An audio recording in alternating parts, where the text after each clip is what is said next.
దేవుడు అనే అంశం మీద దేవుని కొద్ది మాటలు మనం ధ్యానం చేయబోతున్నాం. దేవుని వాక్యానికి వెళ్లే ముందుగా చిన్న ప్రార్థన చేసుకుందాం.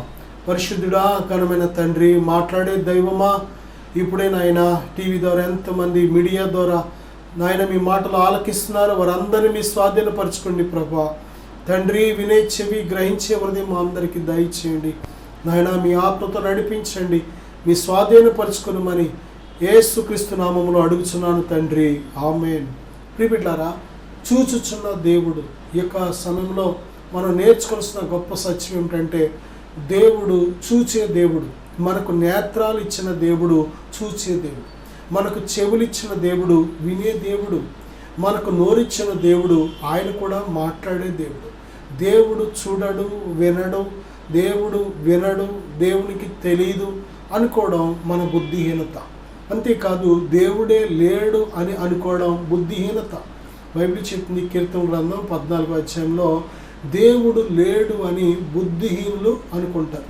దేవుడు లేడు అని బుద్ధిహీనులు అనుకుంటారు. అంతేకాదు వారు అసహ్యమైన కార్యాలు చేసేవారు. దేవుడు వారి అసహ్యమైన కార్యాలకు దేవుడు అడ్డు గనుక, వారి యొక్క అపవిత్రమైన కార్యాలకు దేవుడు అడ్డు గనుక వారు దేవుణ్ణే లేడు అంటూ ఉంటారు. ఈరోజు ప్రపంచంలో ఎక్కడ చూసినా ఎవరు ఎక్కువ అవుతున్నారంటే దేవుడు లేడు అనే ఆ యొక్క గుంపు ఎక్కువ అవుతున్నట్లు మనం చూస్తున్నాం. కానీ దేవుళ్ళరా, మరి జ్ఞానం ఏమిటో తెలుసా? దేవుడు ఉన్నాడు. దేవుడు ఉండడమే కాదు, ఆయన మనలను చూస్తున్నాడు, మనలను వింటున్నాడు, మనతో మాట్లాడుతున్నాడు, మనతో ఆయన నివాసం ఉంటున్నాడు. దేవుళ్ళరా, దేవుడు మనకు దూరంగా లేడు, అందరిలో నివాసం ఉంటున్నాడు అని సత్యాన్ని మనం తెలుసుకోవాలి. ప్రభుని యేసుక్రీస్తునందు విశ్వాసం ఉంచిన అందరిలో ఆయన ఆత్మస్వరూపిగా, పరిశుద్ధాత్మగా నివాసం ఉంటున్నాడు అనే సత్యాన్ని మనం తెలుసుకోవాలి. ప్రియబిడ్డలారా, అంతేకాదు ఆయన ఆత్మ లేనివాడు ఆయన వాడు కాడు. ఆయన ఆత్మ చేత ఎందరు నడిపించబడుదురో వారందరూ దేవుని కుమారులు అని బైబిల్ చెప్తుంది.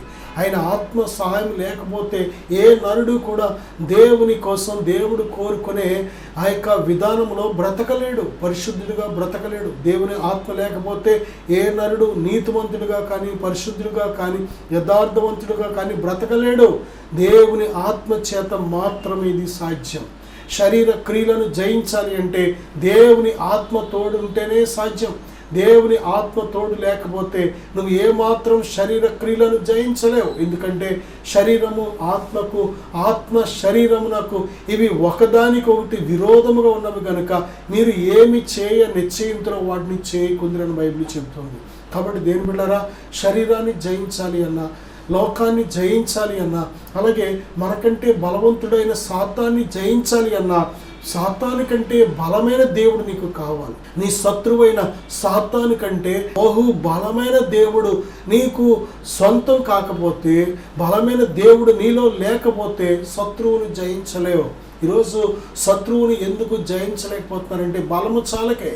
శత్రువు పాపం చేయమని ప్రేరేపిస్తుంటే బలము చాలకే జయించలేకపోతున్నారు. శత్రువు పడగొడుతుంటే ఎందుకు నిలబడలేకపోతున్నారంటే శత్రువును జయించే బలము లేకే. శత్రువు బంధిస్తుంటే ఆ బంధకాల్లోంచి ఎందుకు బయటకు రాలేకపోతున్నారంటే ఆ బంధకాల్లోంచి బయటకు వచ్చే బలము లేకే. నా సహోదరుడా, అందుకే మన శత్రువుల నుంచి మనల్ని విడిపించడానికి దేవునిని మనము దేని బిడ్డరా ఆత్మతో సత్యముతో ఆరాధించే వారిగా చేయడానికే దేవుడు ఈ లోకానికి మన కోసం మానవ శరీరాకారంతో వచ్చాడు. మనలను బలవంతులుగా చేయడానికి, మనలను ఆయుధాలతో నింపడానికి, మనలను ఆత్మ సంబంధమైన ఆయుధాలతో నింపి మన శత్రువైన సాతాన్ని జయించడానికి, శత్రువు బలవంతుడి మీద సంపూర్ణమైన విజయం దయచేయడానికే దేవుని కుమారుడైన ప్రభువైన యేసుక్రీస్తు వారు ఈ లోకానికి వచ్చారు. దీని ద్వారా శత్రువు క్రియలను లయం చేయడానికే ఈ లోకానికి వచ్చారు. కాబట్టి ప్రియబిడ్డలారా, శత్రువైన సాతాన్ని జయించాలి అంటే తప్పనిసరిగా దేవుని ఆత్మ సహాయం నీకు కావాలి. ఈ సమయంలో దేవుడు చూచుచున్న దేవుడు, సమస్తమును సృజించిన దేవుడు. ప్రియబిడ్డలారా, ఆయన నీకు కన్నిచ్చాడు, చెవిచ్చాడు, నోరిచ్చాడు. ఆయనకు చేతులు ఎలాగైతే ఉన్నాయో నీకు చేతులు ఇచ్చాడు. ఆయనకు పాదాలు ఎలాగైతే ఉన్నాయో నీకు పాదాలు ఇచ్చాడు. అందుకే బైబిల్ చెప్తుంది, ఆయన దేని బిడ్డారా, తన స్వరూపములో తన పోలికలో నిన్ను చేసుకున్నాడు. ఆయన స్వరూపంలోనే ఆయన పోలికలోనే మనల్ని చేశాడు కనుక ఆయన పోలికల గురించి మనం చెబుతున్నప్పుడు ఆయనకు కన్నులు ఉన్నాయి. ప్రియబిడ్డలారా, చూచుచున్న దేవుడు ఏం చూస్తున్నాడు? ఆయన చూసినట్లయితే బైబిల్ గ్రంథంలో మనం చూస్తే యోబు గ్రంథం 28వ అధ్యాయం 24వ వచనంలో ఆయన భూమి అంతముల వరకు చూచుచున్నాడు, ఆకాశము క్రింది దానిని అంతటినీ తెలుసుకొనిచున్నాడు. భూమి అంతముల వరకు, ఈ భూమి మీద సమస్తము కూడా ఆయన చూస్తున్నాడు. దేని బిడ్డలారా, భూమి మీద మనము ఎంతవరకు చూడగలమంటే, ఎంతవరకు అంటే మన నేత్రాలు కొన్ని మీటర్లు, కొన్ని అడుగుల వరకే మనం స్పష్టంగా చూడగలం. చాలా దూరముగా ఉన్న మనుషులను కానీ వస్తువులను కానీ తేటగా మనం చూడలేం. కారణం ఏంటంటే మన దృష్టికి లిమిటెడ్ అన్నమాట. ఏదైనా అడ్డులు, ఒక గోడ కానీ ఏదైనా ఒక అడ్డు వస్తే మనం చూడలేం. ఆఖరికి పొగడ్డు వచ్చినా కానీ అవతలున్న వస్తువు మనిషి మనం గ్రహించలేం. ప్రియబిడ్డలారా, కానీ దేవుని దృష్టి ఎంత గొప్పది అంటే దేవుని చూపుకి గోడలు అడ్డు రావు. దేవుని చూపుకి ప్రియబిడ్డలారా ఎటువంటి మంచు కానీ పొగ కానీ ఎటువంటి అడ్డులు ఆటంకాలు కూడా ఉండవు. దేవుని చూపు ఎంత శక్తివంతమైనదంటే నువ్వు భూగర్భములో దాక్కున్న దేవుని కనుదృష్టి నిన్ను చూడగలుగుతావు. మనము నిర్మించుకున్న, మనము కనుగొన్న, మనము సృష్టించుకున్న అనేక టెక్నాలజీ కానీ మనం చూసినట్లయితే దేని బిడ్డలారా భూమిలో ఉండే వాటిని కూడా చూడగలుగుతున్నాడు మానవుడు. ప్రియబిడ్డలారా, రహస్యమందు దాచబడిన వాటిని మానవుడు చూడగలుగుతున్నాడు. భూమిలో ఎక్కడ పెట్రోల్ ఉంది, ఎక్కడ నీరు ఉంది, ఎక్కడ గ్యాస్ ఉంది చూడగలుగుతున్నాడు మానవుడు. మానవుడికే, దేవుడు సృష్టించిన మానవుడికే ఇంత జ్ఞానము, ఇంత టెక్నాలజీ ఉంటే సమస్త భూమి ఆకాశములను సృష్టిని అంతటినీ కూడా సృష్టించిన దేవునికి ఎంత జ్ఞానం ఉంటుందో ఏనాడైనా ఆలోచన చేశావా? ప్రియబిడ్డలారా, దేవుడు చూడడు అనుకుని బ్రతకడం బుద్ధిహీనతది. దేవుడు చూచే దేవుడు. ఆయన భూమి అంతముల వరకు ఆయన చూస్తున్నాడు. ఈ సత్యం మన అందరం తెలుసుకోవాలి. యోబు గ్రంథం 34:21 వచనంలో ఆయన దృష్టి నరుల మార్గముల మీద ఉంచబడి ఉన్నది, ఆయన వారి నడకలన్నీ కనిపెట్టి చూచుచున్నాడు. దేని బిడ్డలారా, ఈ భూమి మీద ప్రతి నరుని కూడా దేవుడు దృష్టిస్తున్నాడనే విషయాన్ని మనం మర్చిపోకూడదు. దేవుడు ప్రతి మనిషి మార్గము మీద తన దృష్టి ఉందనే విషయాన్ని మర్చిపోకూడదు. మనుషులు సీసీ కెమెరాలు చూసి భయపడుతూ ఉంటారు. కెమెరా ముందు ఒకలాగా, కెమెరా లేనప్పుడు ఒకలాగా, కరెంటు ఉండి కెమెరా పనిచేస్తున్నప్పుడు ఒకలాగా, కెమెరా పనిచేయకపోతే ఒకలాగా బ్రతుకుతూ ఉంటారు. కానీ దేని బిడ్డలారా, దేవుని కనుదృష్టికి పవర్ అక్కర్లేదు. దేవుడు జీవాధిపతి, సమస్తాన్ని సృజించిన దేవుడు. ఆయనకు మనలాగా కరెంటు పవర్ అవసరం లేదు. సృష్టికర్త అయిన దేవుడు, ఆయన కనుదృష్టి నిత్యము కూడా నీ మార్గాల మీద ఉంచబడిందనే విషయాన్ని మర్చిపోవద్దు. ఎందుకంటే రేపొద్దున మన క్రియలను బట్టి మనకు ప్రతిఫలం ఇవ్వాలి కనుక. దేని బిడ్డలారా, నువ్వు రహస్యముగా చేసిన, బహిర్గతంగా చేసిన, అది మంచిదైనా చెడ్డదైనా సరే ప్రతి క్రియను గూర్చి దేవుడు ఒక దినాన ప్రతిఫలం ఇవ్వాలి కనుక మంచి క్రియలైతే మంచి ప్రతిఫలం ఇవ్వాలి. ఒకవేళ మన క్రియలు చెడిపోయినవైతే చెడ్డ ప్రతిఫలం ఇవ్వాలి. అటువంటి బాధ్యత ఆయన మీద ఉంది కనుక, ఆయనే సుప్రీం కనుక, తీర్పు తీర్చే దేవుడు కనుక, ఆయనే దేవుళ్ళరా న్యాయాధిపతి కనుక మన ప్రతి క్రియలను దేవుడు ఆయన దృష్టి చేత దృష్టిస్తున్నాడనే విషయాన్ని మనం మర్చిపోకూడదు. కీర్తన గ్రంథం 11:4 వచనంలో యెహోవా తన పరిశుద్ధాలయములో ఉన్నాడు, యెహోవా సింహాసనము ఆకాశమందున్నది, ఆయన నరులను కన్నులారా చూచుచున్నాడు, తన కనుదృష్టి చేత ఆయన వారిని పరిశీలించుచున్నాడు.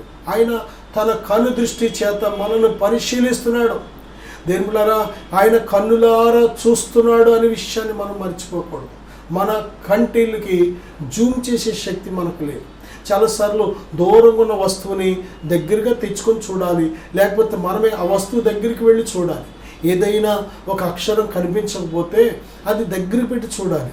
దేని బిడ్డలారా, లేకపోతే అది బాగా పెద్ద అక్షరాలు అయితే దూరంగా వెళ్ళి చూడాలి. అంతేకాని ఆ జూమ్ చేసే శక్తి మనకు లేదు. కానీ దేవుని శక్తి, దేని బిడ్డలారా, ఆయన కన్నులకున్న ఆ దృష్టి ఎంత శక్తివంతమైనదంటే ఆయన మనలను, మన ప్రతి క్రియలను చూస్తున్నాడు, ప్రతి మార్గాన్ని చూస్తున్నాడు. అంతేకాదు ఆయన ఏమి చూస్తున్నాడో తెలుసా? మన హృదయపు ఆలోచనలను కూడా చూస్తున్నాడు.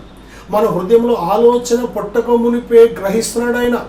ప్రియులారా, 139 కీర్తనలో మనం చూస్తే 1 నుంచి 11 వచనాల్లో 139 కీర్తనలో మనం కూర్చుండుట, మనము లేచుట, మనము పరుండుట, మనం నడుచుట, ప్రతీది దేవుడు చూస్తున్నాడు. దేని ప్రియులారా, మన నడక, మన కూర్చుండుట, ప్రతి కదలికను దేవుడు చూస్తున్నాడు. ఈ విషయం అసలైనా అర్థమవుతుందా మనకు? దేవుడు నీ ప్రతి కదలికను చూస్తున్నాడు అనే విషయం నీకు తెలుసా? నువ్వు ఆ యొక్క నడక, ఆ పడక, ఆ కూర్చుండుట, నీ కదలికలు అవి దేవుని చిత్తానుసారంగా ఉన్నాయా, లేక దేవుని చిత్తానికి విరోధమైన నడకలు, దేవుని చిత్తానికి విరోధమైన కార్యక్రమాలు? ఏనాడైనా దేవునికి భయపడి అయ్యో దేవుడు చూస్తున్నాడు, ఇలాంటి క్రియలు, ఇలాంటి కార్యాలు నేను చేయకూడదే అని ఏనాడైనా దేవుని భయం మనలో కలిగిందా? దేని బిడ్డలారా, ఈ భూమి మీద నిజమైన భక్తి పరులు ఎవరంటే దేవుడు చూస్తున్నాడని దేవుని యందు భయభక్తులు కలిగి ఏ పాపము చేయకుండా ఉండేవాళ్ళే నిజమైన భక్తులు. నిజమైన భక్తి పరులు ఎవరంటే దేవుడు చూస్తున్నాడని దేవునికి భయపడి ఏ పాపము చేయకుండా బ్రతికే వాళ్ళే నిజమైన భక్తులు, దేవునికి ఇష్టలు వాళ్ళు. దేవుడు వారితో నివాసం ఉంటూ ఉంటాడు. నిజమైన వినయము, నిజమైన విధేయత ఏంటో తెలుసా? దేని బిడ్డలారా, దేవునికి భయపడి ఏ పాపము చేయకుండా ఉండడమే నిజమైన దీనత. అంటే దేవునికి భయపడి ఏ పాపము చేయకుండా ఉండడమే. ప్రియ బిడ్డలారా, నిజమే, దేవుడు చూస్తున్న ఇటువంటి జీవితాలు మనలో ఉన్నాయా? దేవుడు కోరుకునే ఆ దీన జీవితం, ఆ యథార్థ జీవితం, ఆ భక్తి కలిగిన జీవితం దేవుడు చూస్తున్నాడు అని దేని బిడ్డలారా, మన మాటలు కానీ, మన యొక్క చూపులు కానీ, మన నడకలు కానీ, మన ప్రవర్తన కానీ దేవునికి భయపడి ఏ పాపము చేయకుండా మనం ఎంతవరకు జీవించగలుగుతున్నాం? మన యొక్క విశ్వాసం దెబ్బతినడానికి కారణం ఏంటంటే దేవుడు చూస్తున్నాడనే విషయాన్ని మర్చిపోయి మనం బ్రతకడం, దేవుడు చూడట్లేదు అని అనుకోవడం, దేవుని ముందు మనం చేస్తున్న ప్రతి పాప కార్యాలు దేవుడు వినట్లేదు, చూడట్లేదు అని అసలు దేవుని లెక్కలేని తనంగా ఎప్పుడైతే మనం ప్రవర్తిస్తూ ఉంటామో దేవుని మీద మనం ఉంచిన విశ్వాసం పూర్తిగా దెబ్బతింటూ ఉంటుంది. ఎవడైతే ఆయన సన్నిధిలో వణుకుతాడో వాడు ధన్యుడని బైబిల్ చెబుతుంది. నా సహోదరుడా, నా సహోదరి, దేవునికి భయపడకుండా బ్రతికితే మన బ్రతుకంతా మనుషులకి భయపడ్డాం, పరిస్థితులకు భయపడ్డాం. దేవునికి భయపడి బ్రతికితే ప్రతి పరిస్థితి ముందు సింహంలాగా నువ్వు జీవించగలుగుతావు, ప్రతి మనిషి ముందు సింహంలాగా నువ్వు నిలబడగలుగుతావు. కారణం ఏంటంటే దేవునికి భయపడేవాడు మనుషులకు భయపడడు. ప్రియబిడ్డలారా, మనుషులకు నువ్వు భయపడుతున్నావు అంటే, ప్రియబిడ్డలారా, నువ్వు దేవుని ముందు నువ్వు ఎలాగున్నావంటే ఎక్కడో దోషకారిగా ఉన్నావు. దేవునికి భయపడకుండా ఎక్కడో మొండిగా, మూర్ఖంగా, తిరుగుబాటు చేసే విధంగా బ్రతుకుతున్నావు. చూచుచున్న దేవుడు అనే విషయాన్ని మనం మొదటిగా తెలుసుకోవాలి.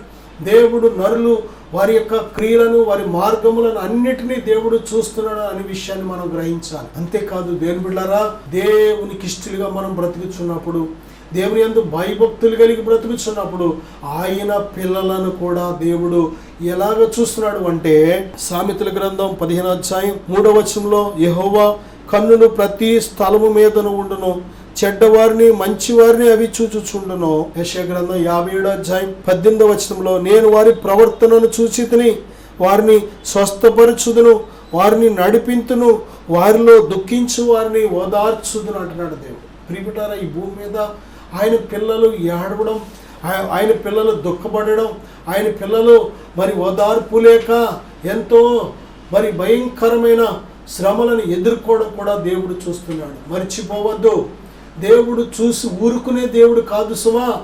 దేవుడు చూసి మౌనంగా ఉండే దేవుడు కాదు. దేవుడు చూసి చూడనట్టు నటించేవాడు కాదు.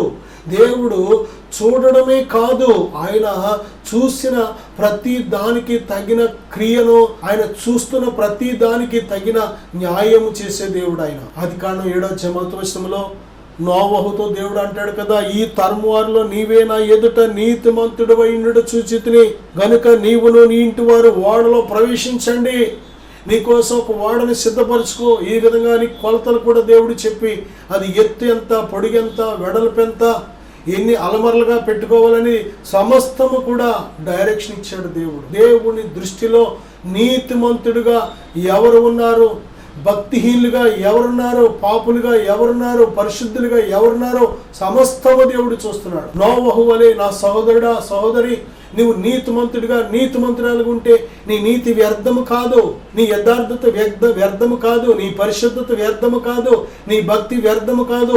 చూచుచున్న దేవుడు దానికి గొప్ప ప్రతిఫలం ఇచ్చే దేవుడు ఆయన. నోవహును చూశాడు, తన ఎదుట భయభక్తులు కలిగి నీతిమంతుడిగా ఉండడం చూసి విడిచిపెట్టలేదు.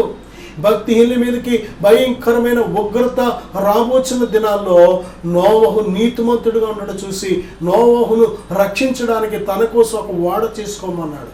నా సహోదరుడా, సహోదరి, దేవుడు నిన్ను ప్రేమిస్తున్నాడు, శాశ్వతమైన ప్రేమతో ప్రేమిస్తున్నాడు. నువ్వు నశించుకోవడం దేవునికి ఇష్టం లేదు కనుక దేవుని బిడ్డ అన్ని పరిస్థితుల్లో నేను సిద్ధపరుస్తూ ఉంటాడు దేవుడు. నోవహు నీతిమంతుడిగా జీవిస్తున్నప్పుడు నేను ఇలాగా జీవిస్తే నాకు ప్రతిఫలం ఏంటి అని ప్రశ్నించుకోలేదు. తప్పనిసరిగా నా నీతికి తగిన ప్రతిఫలం ఇచ్చే దేవుడు ఉన్నాడని దేవుని యందలి విశ్వాసము ద్వారా దేవునికి భయపడి ఏ పాపము చేయకుండా దేవుని యందు భయభక్తులు కలిగి జీవించాడు.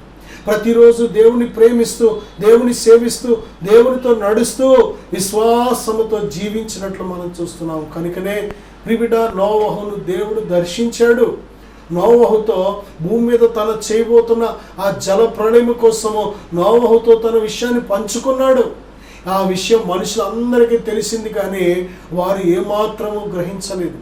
జల ప్రళయం రాబోతుందంటే ఏ ఒక్కడూ నమ్మలేదు.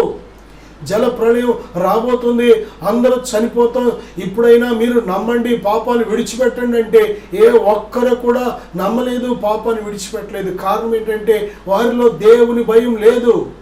దేవుడు చూస్తున్నాడు, మన క్రియలకు తగిన ప్రతిఫలం ఇస్తాడనే విషయం వారు తెలుసుకుంటే ఆ జల ప్రళయంలో చచ్చిపోకుండా వారిని వారు రక్షించుకోవడానికి ఏదో ఒకటి వాళ్ళు చేసేవాళ్ళు.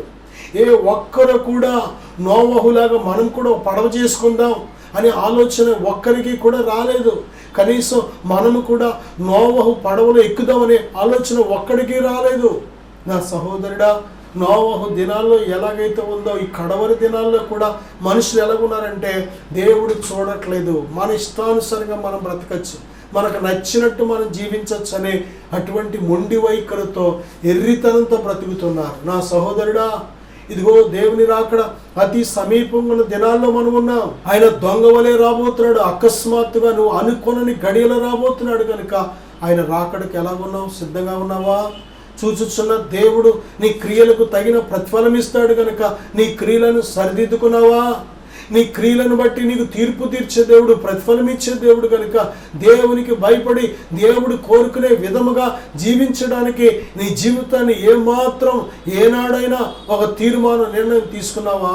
ప్రియబిడ్డ, హాగరును చూశాడు దేవుడు. తన కుమారుడు సావు బతుకులో ఉన్నప్పుడు హాగరుని దర్శించాడు, బ్రతికించాడు. ఒక నీటి బుగ్గను పుట్టించి ఆ నీటి చేత తృప్తిపరిచి తల్లి బిడ్డలను బ్రతికించాడు. హాగరంటే చూచుచున్న దేవుడు నిన్ను చూస్తున్నాడు. నువ్వు ఏ అవసరంతో ఉన్నావో, ఏ కన్నీటితో ఉన్నావో, ఏ వేదనతో ఉన్నావో, ఏ అక్కరతో ఉన్నావో ఆయన మరిచిపోయే దేవుడు కాదు, చూడలేని దేవుడు కాదు, సమస్తమును చూస్తున్నాడు. నా సహోదరుడా, సహోదరి, నీ నీతి వ్యర్థము కాదు, నీ ప్రార్థన చూస్తున్నాడు, ఆలకిస్తున్నాడు, నీ భక్తి చూస్తున్నాడు, గమనిస్తున్నాడు, నీ యొక్క ప్రేమను చూస్తున్నాడు. ప్రతి దానికి తగిన గొప్ప ప్రతిఫలం ఇచ్చే దేవుడు. ప్రియబిడ్డ, ఆదికాండం 31:12 యాకోబుతో దేవుడు అంటున్నాడు, ఎలైనగా లాబాను నీకు చేయుచున్నది యావత్తు చూశాను. మాంగారు అల్లుడిని మోసం చేస్తుంటే ఆ యొక్క అల్లుడైన యాకోబుతో దేవుడు చెప్తున్నాడు, యాకోబు నీ మామ నిన్ను ఎలా మోసం చేస్తున్నాడో, ఎన్నిసార్లు మోసం చేశాడో అంతా చూశాను. దేని బిడ్డరా, నిన్ను మోసం చేస్తున్న మనుషులను దేవుడు చూస్తున్నాడు. నువ్వు చెప్తేనే కానీ దేవునికి తెలియదేమో అనుకోవద్దు. నువ్వు ఎదుర్కొంటున్న నీ శత్రువుల నుంచి నువ్వు ఎదుర్కొంటున్న ప్రతి స్థితిని కూడా దేవుడు చూస్తున్నాడు. నీకు నష్టం కలిగిస్తున్న మనుషుల గురించి దేవుడు చూస్తున్నాడు. నీ కుటుంబంలో సమస్యలు గొడవలు తెచ్చిపెడుతున్న వారిని గురించి దేవుడు చూస్తున్నాడు. ప్రతీది దేవుడు చూస్తున్నాడు. దేవుని ప్రియబిడ్డ, దేవుడు నీతో మాట్లాడడానికి సిద్ధంగా ఉన్నావా? యాకోబుతో మాట్లాడిన దేవుడు నీతో మాట్లాడాలని ఆశపడుతున్నాడు. నీ శత్రువుల గురించి ఇదిగో నువ్వు ఎలాగ ప్రవర్తించాలో నీకు నేర్పాలని ఆశపడుతున్నాడు. దీని ప్రియబిడ్డ, నిర్గమకాండం 3:7-9 కానీ చూస్తే ఇశ్రాయేలీయులతో దేవుడు అంటున్నాడు, నేను ఇశ్రాయేలీయుల గురించి మోషేతో దేవుడు చెప్తున్నాడు, నేను ఐగుప్తులోనున్న నా ప్రజల బాధను నిశ్చయముగా చూచితిని. పనులలో తమను కష్టపెట్టి వారిని బట్టి వారు పెట్టిన మొరను వింటిని. వారి దుఃఖ దినములు నాకు తెలిసే ఉన్నవి అంటున్నాడు. ఇశ్రాయేలు లక్షల మంది ఐగుప్తు దేశంలో వారికి వెట్టి చాకరీ చేస్తూ బానిసలుగా బ్రతుకుతున్నప్పుడు వారు ఎంతగా కన్నీరు విడిచారో, ఆ పనులు బట్టి అలిసిపోయి ఎంతగా నలిగిపోయారో నా సహోదరుడా సహోదరి, దేవుడు చూస్తున్నాడు. సమయం ఆయన ప్రణాళిక నెరవేర్చడానికి సమయం కోసం చూశాడు. సమయం వచ్చింది, తన సేవకుడైన మోషేని పంపించాడు. దేని ప్రియబిడ్డ, ఇశ్రాయేలీయులను దేవుడు మర్చిపోలేదు. ఐగుప్తు అనే భయంకరమైన శత్రు ఆ యొక్క బంధకాల నుంచి ఇశ్రాయేలీయులను విడిపించి అనేకమైన గొప్ప గొప్ప మహత్కార్యాలు జరిగించి శత్రువు గుండెలు అదిరిపోయేలాగా చేసి తన బిడ్డలైన ఇశ్రాయేలును విడిపించాడు దేవుడు. నువ్వు దేవుని బిడ్డవు, మర్చిపోవద్దు.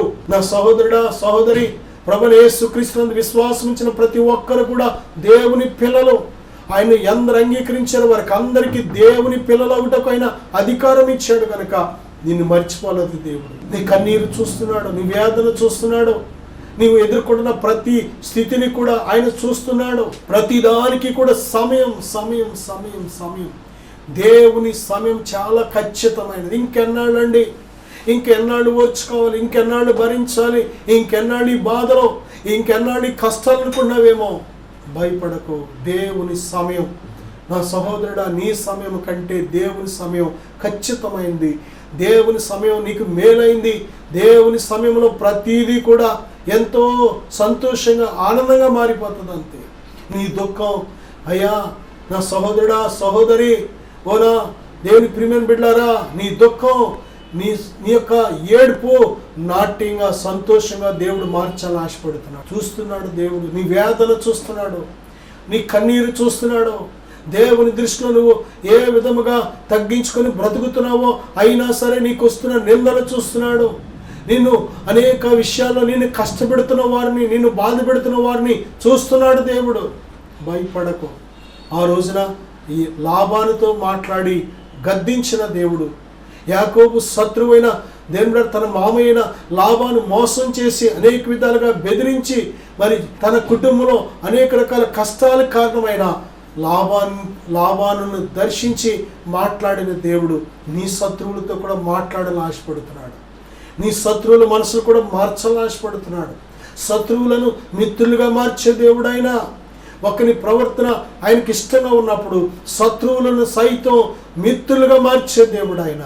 నా సహోదరుడా సహోదరి, చూచుచున్న దేవుడు నిన్ను మర్చిపోలేదు, నిన్ను విడిచిపెట్టలేదు. యాకోబును చూసిన దేవుడు, హాగరును చూసిన దేవుడు, ఇశ్రాయేలీలు ఐగుప్తులో కన్నీరు కారుస్తుంటే చూసిన దేవుడు వారిని విడిపించి వారి కన్నీరు తుడిచాడు. వారి యొక్క శ్రమ నుంచి విడిపించాడు. వారి పడుతున్న వెట్టి చాక నుంచి విడిపించాడు. వారి పడి ఉన్న ఆ బంధకాల నుంచి విడిపించాడు దేవుడు. దేవుని ప్రియబిడ్డ, ఇదే అనుకూలమైన సమయం. దేవుడు నిన్ను చూస్తున్నాడని. ఒకవేళ దేవునికి ఆయాసకరమైంది నీ జీవితంలో ఏదైనా ఉంటే ఇప్పుడే విడిచిపెట్టాయి. దేవుడు నేను క్షమించాలని, క్షమించడానికి సిద్ధమైన మనసు కలిగిన దేవుడు ప్రేమతో నేను పిలుస్తున్నాడు. ఆయనకి ఇష్టం లేనిది నీ జీవితంలో ఏదైనా ఉందా? దేవుని కంటే ఎక్కువగా వేటినైనా ప్రేమిస్తున్నావా? దేవుని కంటే ఎక్కువగా శరీర సంబంధమైన క్రియలను ప్రేమిస్తున్నావా? ఇప్పుడే విడిచిపెట్టాయి.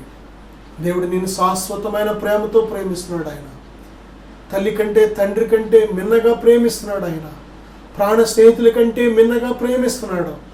నీకు సహాయం చేయాలని ఆశపడుతున్నాడు. నిన్ను లేవనెత్తాలని ఆశపడుతున్నాడు. ప్రార్థనలో అందరం కూడా విశ్వాసంతో ఎక్కివిద్దాం. తండ్రి, ఇప్పుడే నీ బిడ్డలను బలపరచండి అయ్యా. నాయన, చూచుచున్న దేవుడు నీ బిడ్డలు గ్రహించి మీ అందు నిత్యము భయభక్తులు కలిగి జీవించుటకు సహాయం దయచేయండి. అలాగే తండ్రి, ఎవరైతే దుఃఖముతో ఉన్నారో, వేదనతో ఉన్నారో, శ్రమలో ఉన్నారో లేవనెత్తండి ప్రభువా. వారికి విజయాన్ని దయచేయండి ఆయన. వారి కన్నీరు తుడవండి ప్రభువా. వారు పడిన గుంటలోంచి లేవనెత్తండి.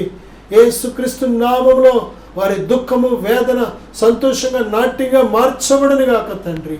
వారు పడిన గోతు నుంచి యేసుక్రీస్తు నామములో లేపబడని గాక ప్రభువా. నాయన, వారి శత్రువులు మిత్రులుగా మార్చబడని గాకని ప్రార్థిస్తున్నాను.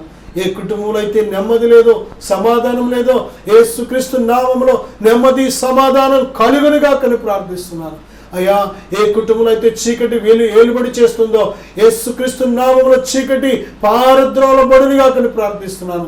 మీ జీవపు వెలుగు ప్రతి ఆత్మలో, ప్రతి హృదయంలో, ప్రతి కుటుంబంలో ప్రకాశించును గాకని ప్రార్థిస్తున్నాను.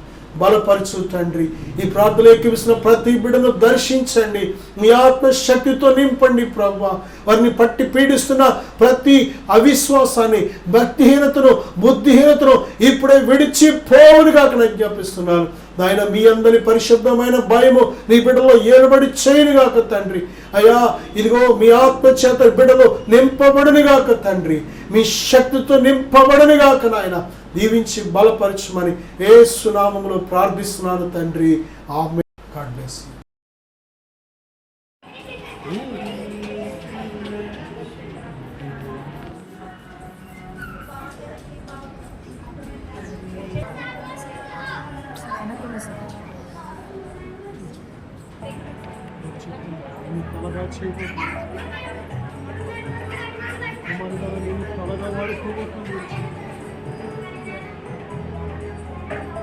మించిన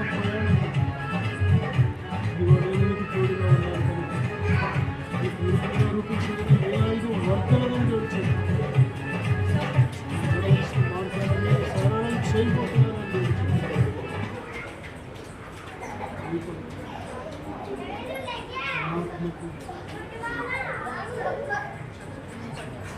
ఆత్మను మీకు తోడుగా ఉంచి ఉన్నాను గడిచి, ఆత్మ నీలో ఉంచి ఉన్నాను గడిచి, నేను మీకు తండ్రిలో ఉన్నాను గడిచి.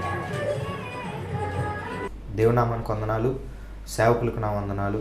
నా పేరు వినయ్ కుమార్, మాది పెద్దతాడిపల్లి గ్రామము. నేను కూడా దేవుడు నమ్ముకొని దేవుడి మందిరానికి అయితే వెళ్ళేవాడిని, కానీ నా ఆత్మీయ జీవితం అంత ఫలవంతంగా లేదు. అనేకమైన బంధకాలతో నా ఆత్మీయ జీవితము ఉంటూ ఉండేది. అలాగే ఒకరోజు సేవకులు ఎనైటింగ్ వాటర్ ద్వారా ప్రార్థన చేస్తున్నారని నేను విన్నాను. ఆ ప్రార్థన చేయించుకున్న వారి జీవితంలో ఎన్నో గొప్ప కార్యాలు దేవుడు చేశారు. చాలామంది విడుదల లేని వారు విడుదల పొందుకున్నారు, స్వస్థత లేని వారు స్వస్థత పొందుకున్నారు.